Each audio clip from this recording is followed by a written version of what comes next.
नासिक में बाबा साहब डॉक्टर अम्बेडकर की प्रतिमा पर पुष्पांजलि अर्पित करके भिक्खु विनयाचार्य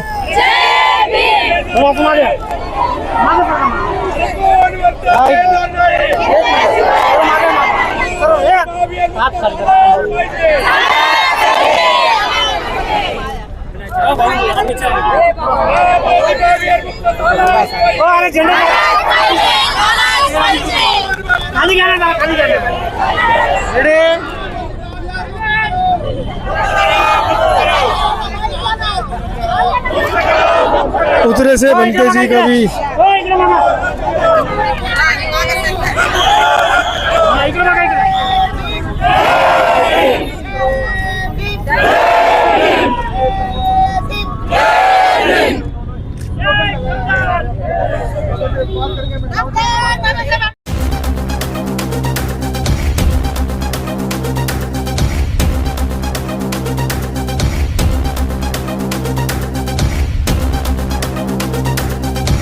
या ठिकाणी कार्यक्रमाला सुरुवात करत आहे.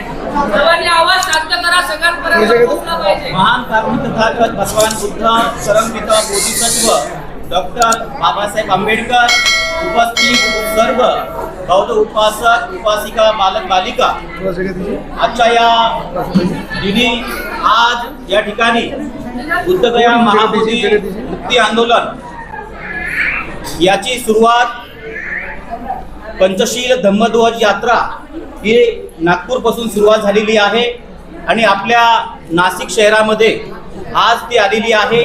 आपण या ठिकाणी कर्मभूमी बुद्ध विहार या बुद्ध विहारातील उपस्थित सर्व उपासक उपासिका यांना या आपण पंचशील धम्मध्वज यात्रेची आपण सुरुवात करण्यापूर्वी सर्वप्रथम आपण या ठिकाणी त्रिशरणासह पंचशील आपण ग्रहण करणार आहोत. तेव्हा सर्वांना सूचना आहे की सर्वांनी या ठिकाणी हात जोडायचे आहे. सर्वांनी सर्वप्रथम जगातील 3 महान रत्न बुद्धरत्न धम्मरत्न संघरत्न या रत्नांना सर्वांनी विनम्रपणे अभिवादन दर्शन करायचं आहे. सर्वांनी हात जोडायचे आहेत. बुद्धं नमामि धम्मं नमामि संघं नमामि. उपस्थित या ठिकाणी बौद्धाचार्य या ठिकाणी पंचशील याचना घेतली. हम अभी नासिक में हैं, महाराष्ट्र नासिक में है. डॉक्टर बाबा साहेब आम्बेडकर के राइट हैंड दादा साहेब गायकवाड़ उनके कर्मभूमि में हम खड़े हैं और ये आम्बेडकर सभागृह है. वो बाबा साहब की देन है कि उन्होंने यहाँ दादा साहब गायकवाड़ ने डॉक्टर बाबा साहब आम्बेडकर नगर में खड़ा कर दिया. और बाबा साहब इतिहास है. और रमाबाई आम्बेडकर दादा साहब गायकवाड़ ने नाम दिया है इसको. तो रमाबाई आम्बेडकर सभागृह में हम सब लोग अभी खड़े हैं भंते जी का स्वागत करने के लिए. तो आप देखिए कितनी बड़ी धरोहर है बहुजनों की, जिसको दादा साहब गायकवाड़ ने माता रमाबाई को समर्पित कर दिया और बाबा साहब अम्बेडकर की याद में इस तक्षशिला गुरुकुल एकेडमी को बनाया है. और इस एकेडमी में ये तमाम बौद्ध उपासक उपासिकाएं अपने धम्म गुरुओं को जो धम्मध्वज यात्रा लेकर 17 तारीख से लगातार 15 दिन से ज़्यादा हो चुके हैं सड़कों पर महाबोधि महाविहार की लड़ाई को लेकर चल रहे हैं. महाबोधि महाविहार की लड़ाई जो बोध गया से 134 साल से लगातार वो लड़ाई चल रही है. लेकिन सरकारें इसके ऊपर कानून तो बनाती हैं लेकिन उस कानून को अभी तक भी संविधान के अंदर जगह नहीं है. लेकिन उसके बावजूद भी BT एक्ट 1949 इस देश में रूल कर रहा है. आप सोचिए एक अकेला ऐसा कानून जो संविधान के अंदर नहीं है, हमारी कानून की किताब में नहीं है, लेकिन इस देश के बुद्धिस्टों के ऊपर वो रूल कर रहा है. अपने आप में एक बहुत बड़ी बात है. तथागताचा ज्ञान प्रतीक स्थल महाबोधि महाविहार मुक्त करा के नाम से महाराष्ट्र का हर जिला, महाराष्ट्र का हर गांव इस समय चिल्ला रहा है.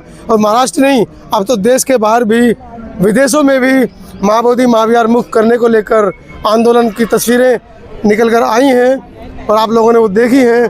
कुछ ही देर में पूज्य भिक्खु संघ यहाँ पहुँचने वाला है और उनके स्वागत. तो आज नासिक से हम लोग आपको ये खबरें दिखा रहे हैं जहाँ पर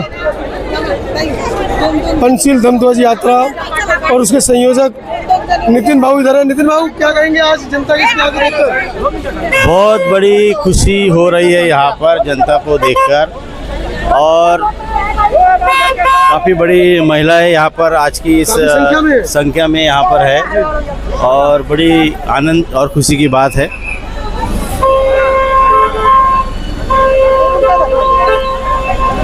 बहुत अच्छा लग रहा है यहाँ पर, आज काफ़ी बड़े पैमाने पे लोग यहाँ पर शामिल हुए हैं, और ये यहाँ से ये जत्था जो है आगे के लिए प्रस्थान होगा, और हम हर संभवतः प्रयास कर रहे हैं कि अच्छी से अच्छी रैली हो, ये प्रयास कर रहे हैं। चलिए, नितिन गजभैया नागपुर से लगातार यात्रा को में बने हुए हैं, और आप देखिए बनते जी का जो काफिला है वो निकलने के लिए यहाँ से तैयार है। और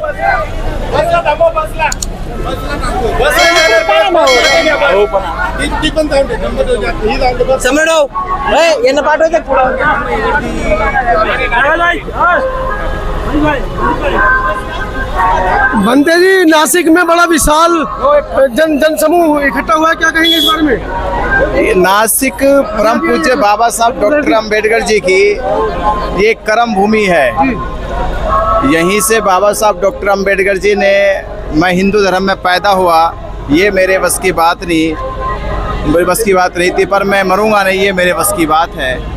और चौदार तालाब, जब देश के दलित शोषितों को पानी पीने का अधिकार नहीं था, तो महाड़ के चौदार तालाब का सत्याग्रह किया।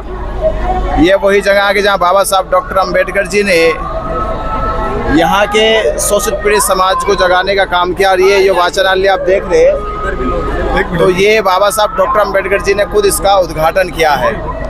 तो ये बाबा साहब अंबेडकर जी की बड़ी ही पवित्र भूमि है, और यहीं पर आपको मालूम होगा कि नासिक में बाबा साहब अम्बेडकर सबसे अधिक बार आए हैं, और उन्होंने अधिकांश यहाँ के लोगों को जगाने का काम किया है।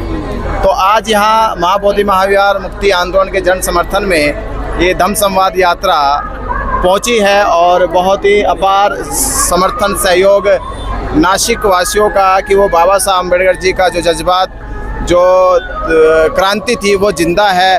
और नासिक से भी ये अब उदय हो गया कि महाबोधि महाविहार मुक्त होगा।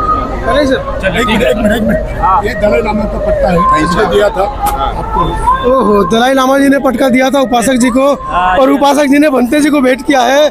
इसकी कीमत अनमोल है। लामा साहब के बाद बनते जी भी जिम्मेदारी आ गई है सारी, ये समाज स्वीकार कर चुका है, ये समाज स्वीकार कर चुका है। बड़ा ही ऐतिहासिक लम्हा आज का देखने को मिला है कि बनते दलाई लामा जी ने जो पटका दिया, वो पटका बनते विनयाचार्य जी को गिफ्ट कर दिया। अपने आप में आज का ये जो समागम है, आज की जो ये नासिक से ऐतिहासिक जो यात्रा है, पंचशील दमध्वज यात्रा, आप देखें महिलाओं की संख्या अपने आप में, जहाँ जहाँ दमध्वज यात्रा पहुँच रही है, महिलाएं भारी संख्या में इसके अंदर अपना भागीदारी दिखा रही है। मैडम रुकिए, अपना परिचय दीजिए। मैं माहेश्वरी भोसले। मैम, क्या है आपका सदम हॉलीडेज, क्या है ये? हमारी भोसले टूर कंपनी है जी। हम डोमेस्टिक इंटरनेशनल टूर्स करते हैं। किस में काम करते हैं, क्या क्या काम है इसका? हमारे इसमें ट्रिप्स निकालते हैं, मतलब वो देश विदेश में घूमने जाते हैं लोग ऐसे। किस तरह की? और हमारा NGO भी है, स्पार्टा रेप शेल्टर, उसमें हम सोशल वर्क भी करते हैं। तो गरीब बच्चों के लिए काम करते हैं? गरीब बच्चों के लिए, गरीब बच्चों के लिए हम लोग स्टडीज़ के लिए बुक्स वगैरह अवेलेबल करके देते हैं, उनको भोजन। और 14 अप्रैल को हमारा भोजन दान का भी रहता है, भोजन दान भी करते हैं गरीब लोगों के लिए। चलिए, धन्यवाद। ये सदम हॉलीडेज की टीम है।